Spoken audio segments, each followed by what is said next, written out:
I'm Hemant Mehta. This is Jessica Blimke. And you're listening to the podcast for FriendlyAtheist.com. We're joined today by Amy Dickinson, who is a syndicated columnist behind Ask Amy, which is on over 150 newspapers nationwide.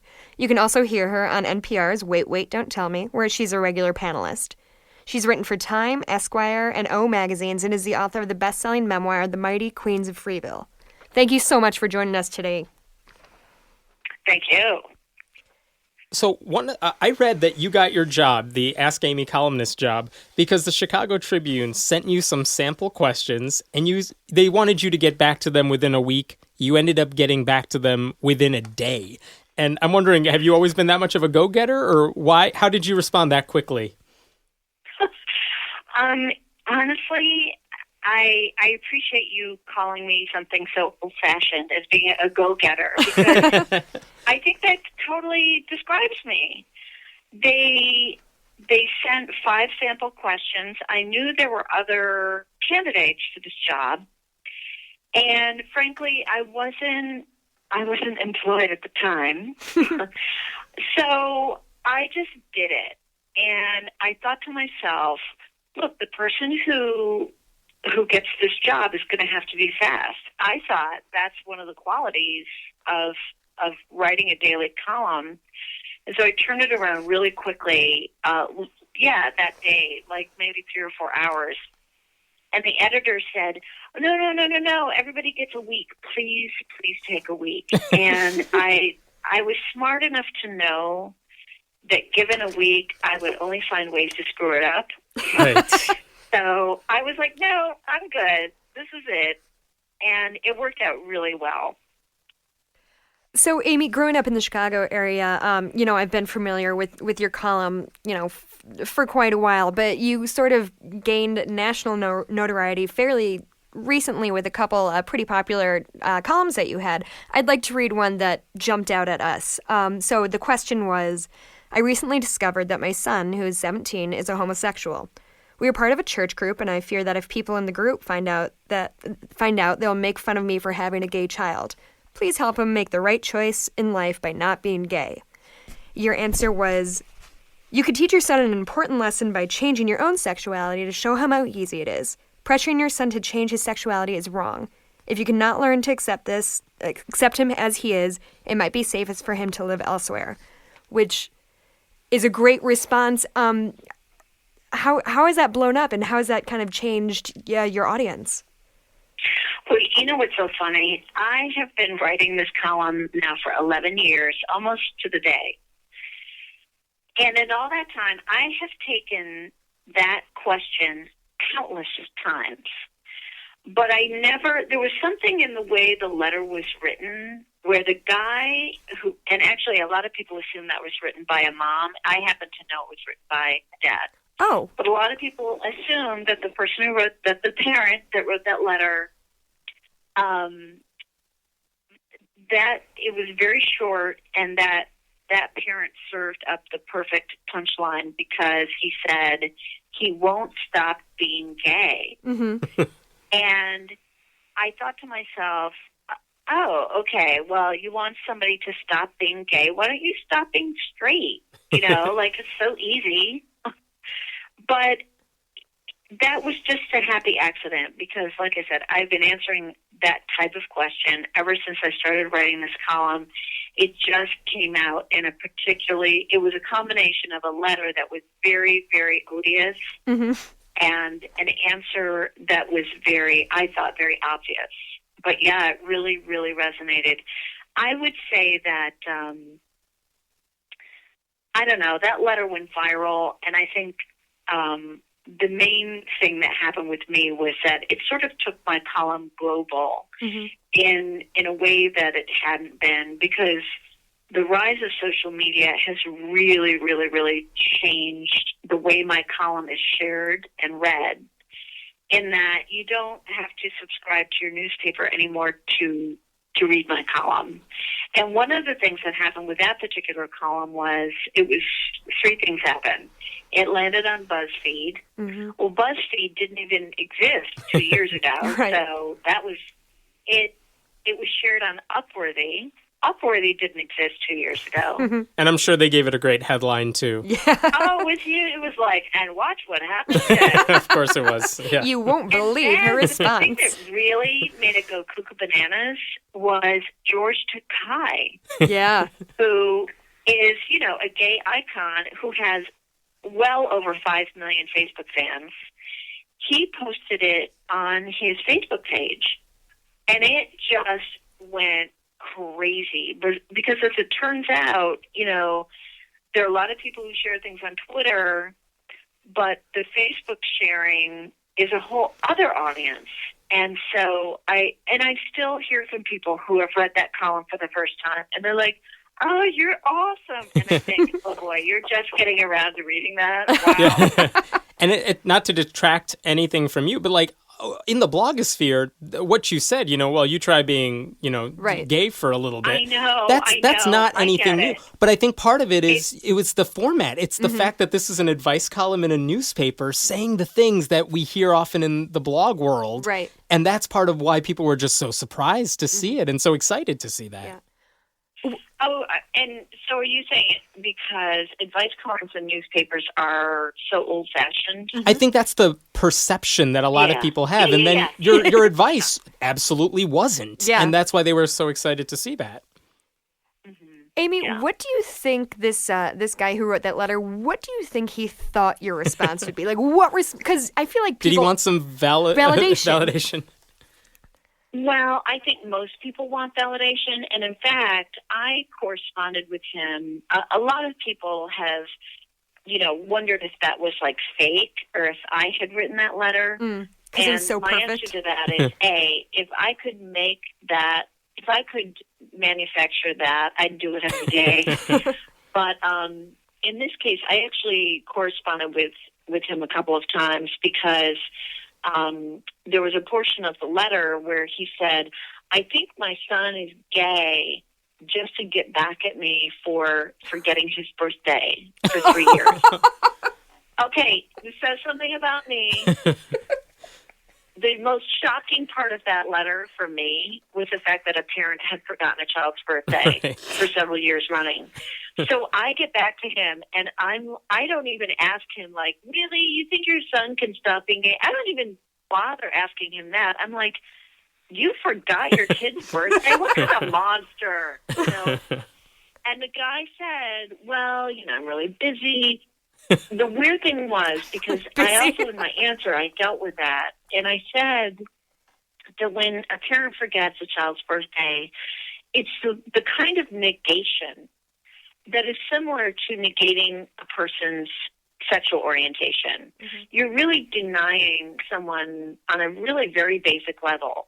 And I have to say, in amongst the huge response to that letter, I heard from so many people who said, "Oh my God, my parents, or I have a parent that forgot my birthday." I love how that's Many, the part that many resonated times. with so many people. It really did, and it was very surprising to me, and I was very touched by that because I thought I had tapped into something that was unfortunately a more common experience than I had expected. Yeah. And Amy, there's another one that went viral, and forgive me, I don't have the text in front of me, but it was regarding a woman talking about her sister. Who could you give the summary of that? Because I don't have it in front of me. Okay, so that's another one that the letter was very sanctimonious.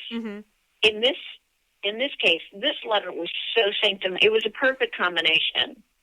It was so sanctimonious and so bitchy at the same time. Again, somebody who was a churchgoer who was like excluding her sister from these sister weekends. And she said, "Well, my other sister and I, we're both married and we have children and we don't work and we go on these fun shopping weekends. But our other sister is a single mom, and she's basically no fun to be around because she's got all these problems." And so they had been excluding her. And basically at the end of her letter, she served up the perfect, sort of softball, because she said, so does this make me some kind of horrible person? And so, of course, I said, why, yes, you are a horrible person. And it's just that Something bluntness. about That's me great. just saying, oh, yeah, you're horrible. That, people went crazy over that. And that actually really, really did surprise me. Well, because I feel like people tend to be around people who agree with them. So when I ask Hemant, am I a horrible person? He's going to say no.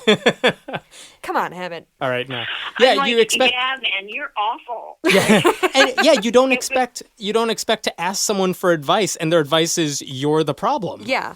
Yeah, you're the problem, 100%.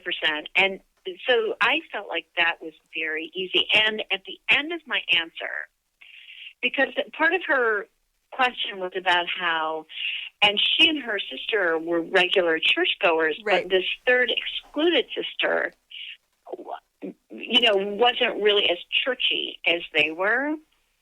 And so I suggested two things. One was, you can't exclude someone repeatedly and then blame that person for not fitting in, Mm-hmm. because you have to include someone in order for the person to fit in. So there's that. But the other thing was, maybe you could ponder this from your church pew, because despite your regular attendance, you don't seem to have learned much. People love that. They love that. Because I was basically calling her on something that she had volunteered about herself, which was that she was very, churchy. Both of those letters, the responses, the way you phrased them are very unique, and that's awesome. The answers you're giving, they don't seem altogether surprising. They seem like you said, No. softball issues that have obvious answers. And I'm wondering, do you like those questions because they set you up for this beautiful response, or do you prefer harder questions? I guess my question is, how much do you struggle answering the questions people pose to you? Because those two seem like they didn't really take that much time to come up with an answer.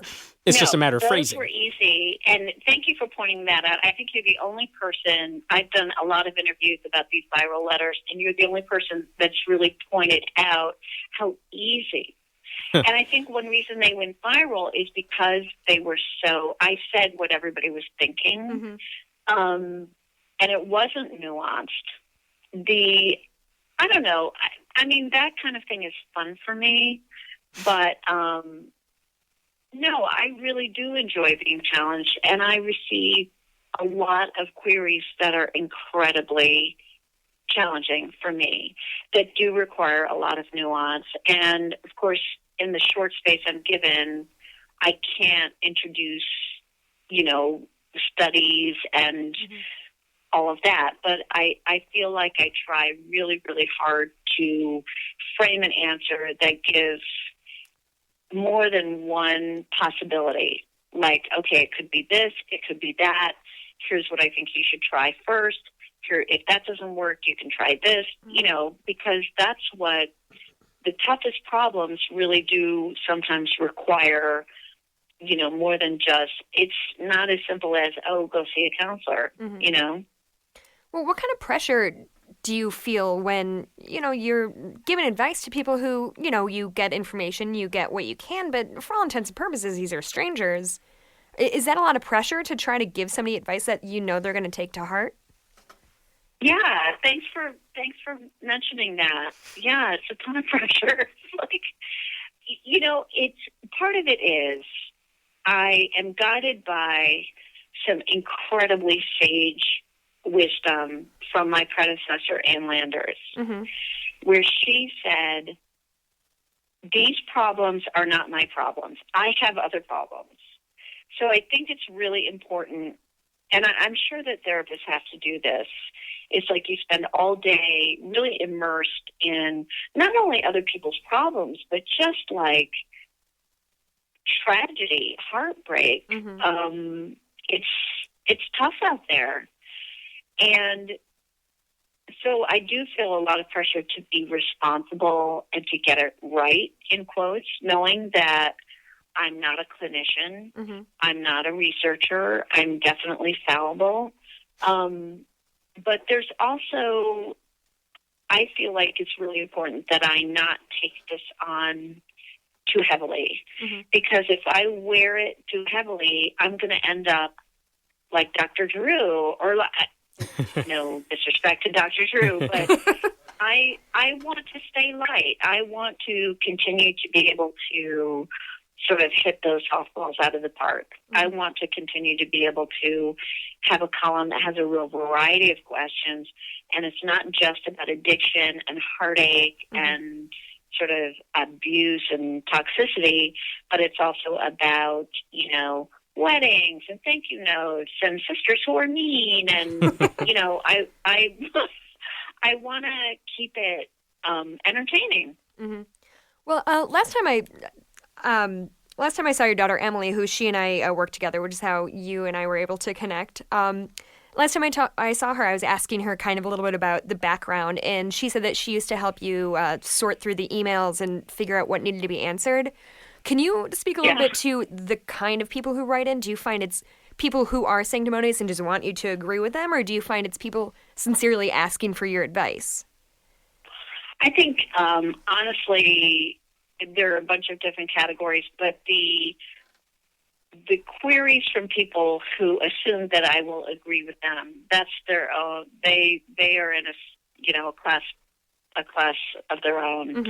Mm-hmm. Let me see. So, and I get asked to sort of mediate disputes. Mm-hmm. I get asked, in terms of relationships, I get asked a lot of parenting questions. And I get asked sort of, like a spouse will write to me about some habitual thing that their partner or spouse does, and they want to know, like, what can they do to change that person. Very frequently, letters or queries that I get are out of a real desire to change someone else's behavior, which, of course, we all know you can't really do. So I think I get a lot of letters about boundaries. Like, letters that I get or queries that I get about the workplace are often about boundaries. People who encroach, people who make other people uncomfortable regularly, people who smell, people who talk too loudly. You know, there are like a lot of boundary issues that come up. A lot of our listeners are probably atheists just because of the nature of this particular podcast. And I wonder, do you ever hear from that demographic, and what sort of things are they asking you about? Actually, pretty rarely. But I have, and actually the letters I've gotten from atheists are all from young atheists who are growing up in religious households. And this is a very important issue for a young person. I think faith or religious practice or a choice about religion it's a very important developmental milestone for a young person. My parents were very liberal, in quotes, in that they my mother believed very, very firmly in a person's right to choose what their faith practice would be, and that includes no faith practice. And so even though we were raised in a sort of singing in the church choir and in an environment where there was church attendance, there was no expectation that any of us would make that choice. I mean, no judgment at all, frankly, about it, but I think that's pretty rare. So most often I get letters or queries from young people who are atheists and don't know how to navigate that in a religious family. And boy, it's tough. Yeah, it definitely is, and I hear from a lot of them too. Yeah, who wish they had someone to go to. Who do you go to advice if you ever have any problems? Well, early on, when I first started working at the Chicago Tribune, I started getting colleagues coming to me.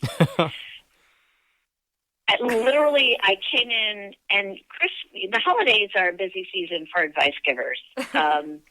I remember coming into the office, and it was December, and I've always been an early bird, and I came into the office early, and one of my colleagues was waiting for me with his coat on and, like, waiting the way you wait for your therapist to arrive. Yeah, I was going to say, you sound like you're the office computer tech or something. They all want your advice off the clock. It made that was sort of, there was a bundle of times when colleagues came to me, and frankly, that was a very serious boundary issue. Mm-hmm. First of all, I'm not a therapist. Right. And so what I did was I found somebody at Northwestern who would do, who did intake. And so I could refer people. I would go like, okay, call this number, and this guy will hook you up with a therapist. But the fact that I was being prevailed upon so often by colleagues, it really, really, really bothered me.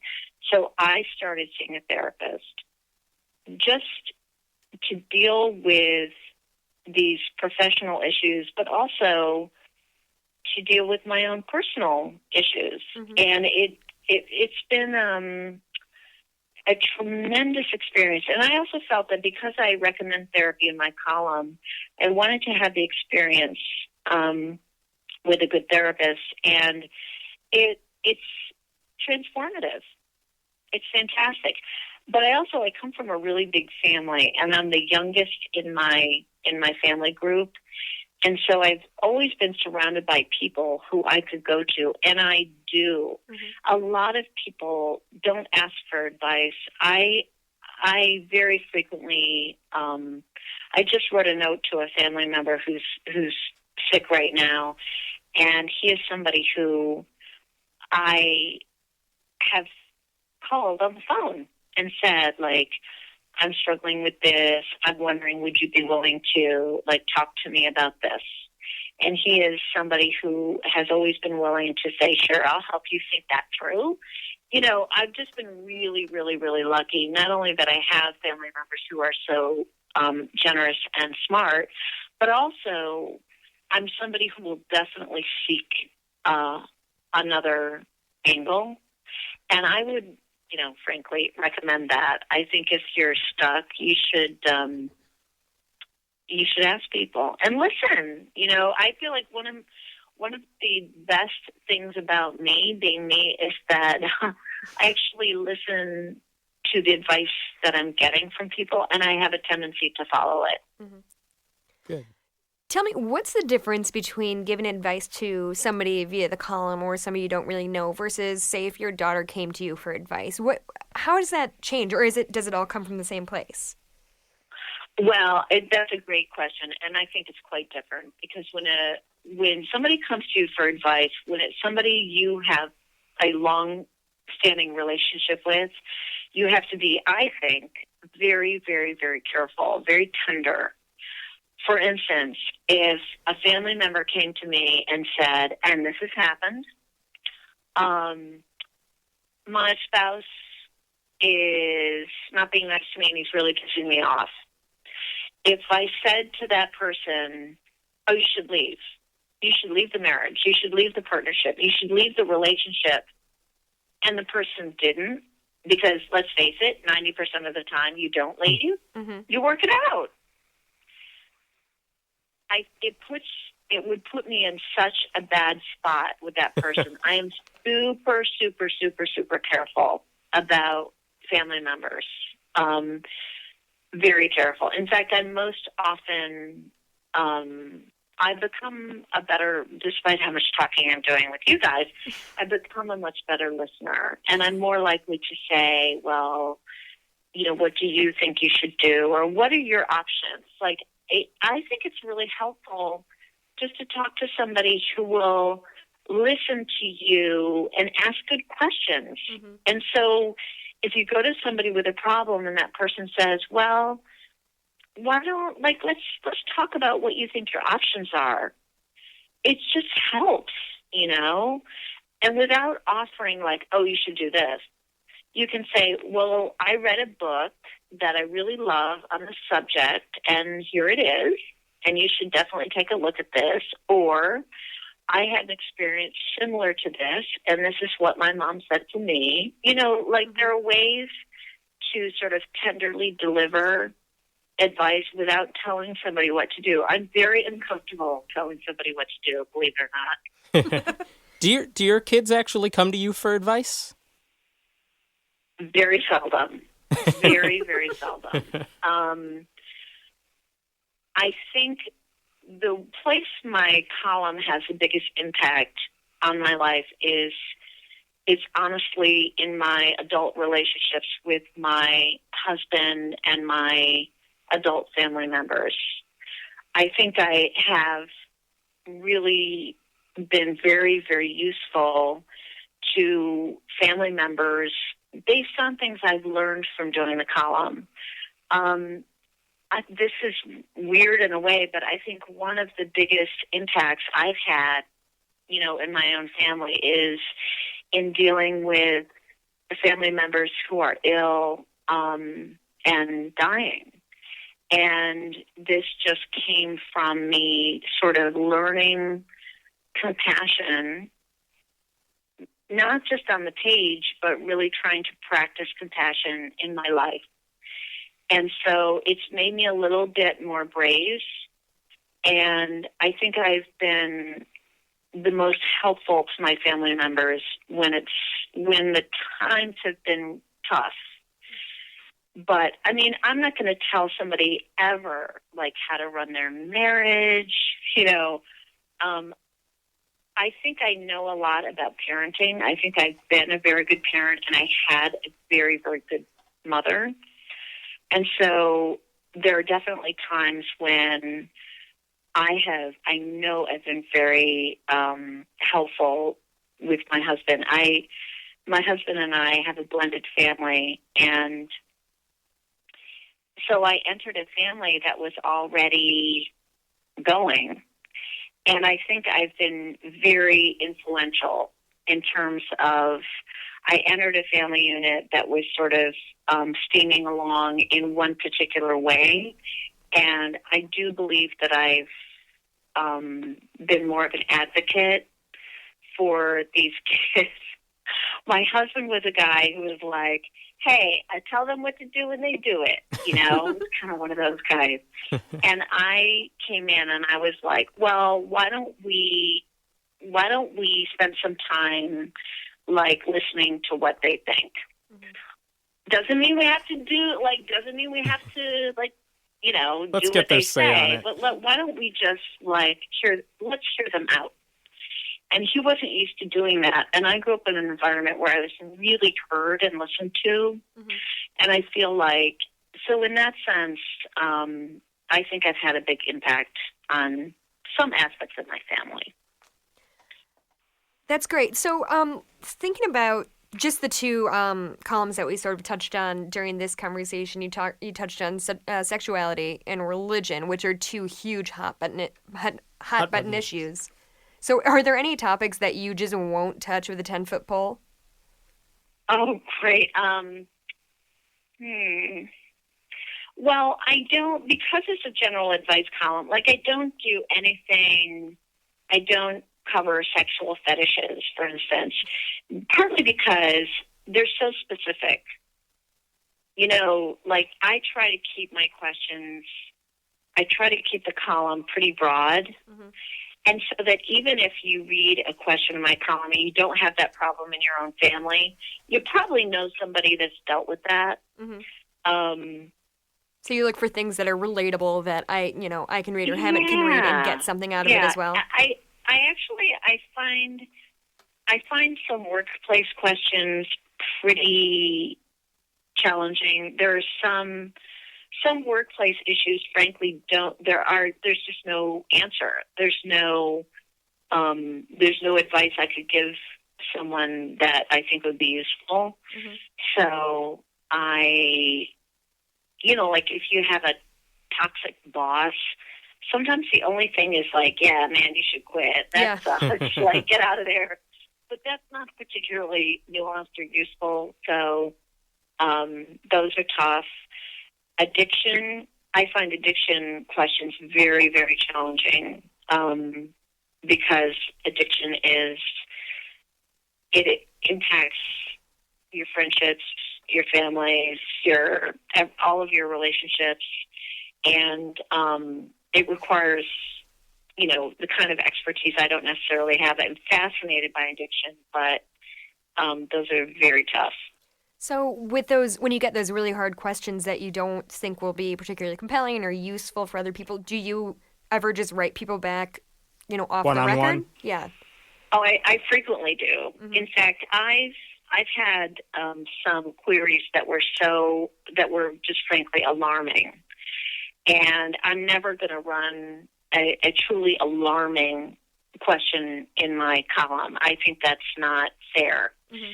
But I will, absolutely. I go through all of my mail, and I will get back to somebody privately. Like, just recently, I've been corresponding with a kid who, I don't know, she sent me I was pretty alarmed by her reaching out to me. And what I did was I said, look, I'm listening,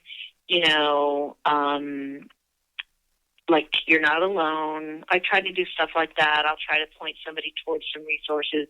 Just one time in 10 years, I actually called a kid's school. She happened to tell me, I don't know, it was a pretty scary query from her. And I said to her, hey, would you mind telling me the name of your school? I would like to give your counselor a call. And she did. And I called the counselor. And the counselor was like, yep, I know this person, and I will definitely get on it. And I'm really glad I did that. Mm-hmm. Let me switch gears entirely for a second. Thank God. We're going down a deep hole. I know. Because you're a panelist on Wait, Wait, Don't Tell Me, and that's such a funny show, yeah. It seems like such a different gear than the serious advice you're trying to dole out, in your column. How do you make that adjustment, going from a serious advice giver to a panelist where, you're supposed to be funny and you're supposed to make light of serious news stories? Are you turning on different switches in your head? It's completely different, and the first thing I do is thank my lucky stars that I am fortunate enough to have that kind of balance in my life and in my work life. I mean, it's just so rare.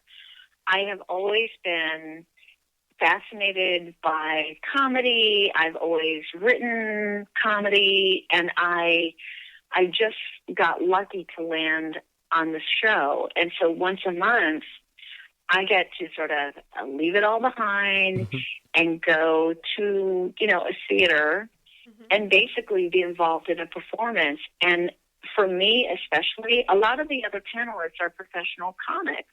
One time I was feeling really bad about like how much I suck at it, but then I realized, wow, I'm sitting here with professional comedians. Mm-hmm. And I'm one of the very few panelists that is not a professional comic, and I hold my own. Sometimes I don't, but, most of the time I can hold my own.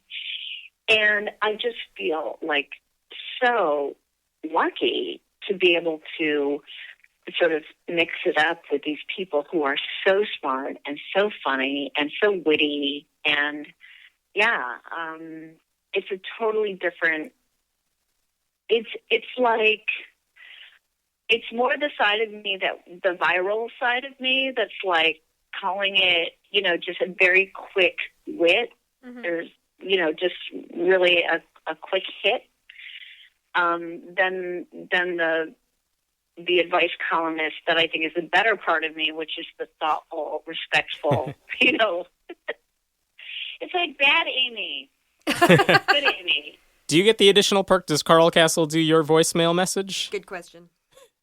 Carl Castle's, he's really stingy with his voice. It's like... It's a hot commodity. He can't just give it out. I've known Carl Castle for 20 years. I'm like, Carl, what do I have to do? He says, Amy, you get on the game, and if you win, as a contestant, I'll do the... Yeah, He's good. That's cool. I know. There, yeah, no, he's tough. Let me ask you one final serious question, which is that, newspapers have been struggling as a whole lately. I mean, they're laying off people left and What? right. I know. It's there's this thing called the internet, No. which is, I know, it's incredible. How does that affect you as a syndicated columnist? I mean, is that something you have to keep in the back of your head? Just as a businesswoman more than anything else? Well, it's a very weird experience because I'm very, very deeply engaged in an industry that's contracting and changing. And it's hard to attach a value, for instance, on something that a lot of people just get for free, but some people pay for. So it's a pretty confusing time. And like everybody else involved in newspapers, I'm trying to figure out how to make a smooth transition into the next phase, for sure. Well, that's great. Amy, we are just about out of time. Thank you so much for stopping by. Thanks. That just flew by. You guys are great. Thank Thank you. you so much. And thank you to everyone for listening to the podcast for friendlyatheist.com. This episode was taped at Cinnamon Sound Studios in Aurora, Illinois. If you like what you're hearing, please consider making a contribution at patreon.com/Hemant. That's He-Man-T. We appreciate your support. I'm Hemant Mehta. This is Jessica Blumke, and thanks for coming. We hope you'll join us next time.